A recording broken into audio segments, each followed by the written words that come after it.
নজর রাখবো এই মুহূর্তে বাংলার খবরের দিকে। আজ মাধ্যমিকের ফল প্রকাশ করা হয়েছে বাংলায় এবং মধ্যশিক্ষা পর্ষদের সভাপতি তিনি আনুষ্ঠানিকভাবে আজকে ফলাফল ঘোষণা করেছেন। সকাল 9টাতে মধ্যশিক্ষা পর্ষদের তরফ থেকে ফল প্রকাশিত করা হয়েছে। অবশ্য পরীক্ষা 70 দিনের পর ফল প্রকাশ করা হয়েছে। সেই সঙ্গে সকাল 9টাতেই মাধ্যমিকের ফল প্রকাশের সাথে সাথে মেধা তালিকাও প্রকাশ করা হয়েছে।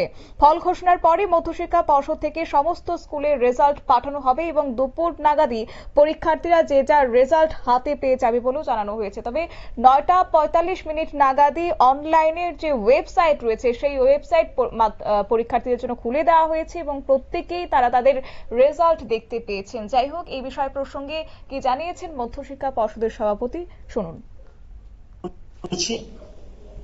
পাস পার্সেন্টেজের সবচেয়ে টপে যারা আছে হচ্ছে পূর্ব মেদিনীপুর 96.46%, কালিম্পং সেকেন্ড 96.09%, কলকাতা থার্ড 92.30% এবং পশ্চিম মেদিনীপুর 90.52%।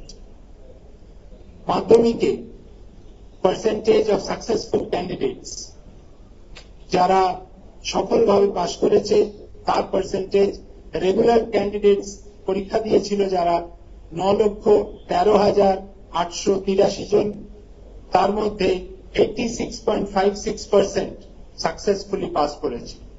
মাধ্যমিকে গত বছরের তুলনায় যেটা ছিল 86.31%, এবছর 86.56% পাশের হার।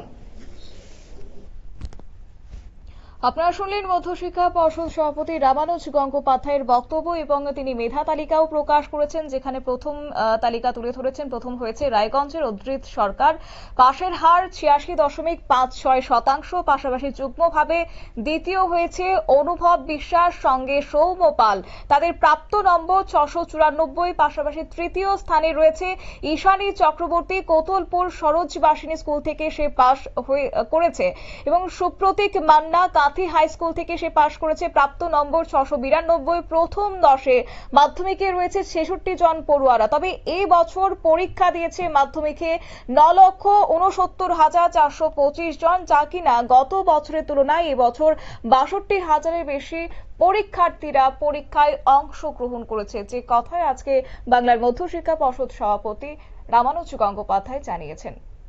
নিয়ে নিচ্ছে ছোট্ট একটি বিজ্ঞাপন বিরতি, সঙ্গে থাকুন।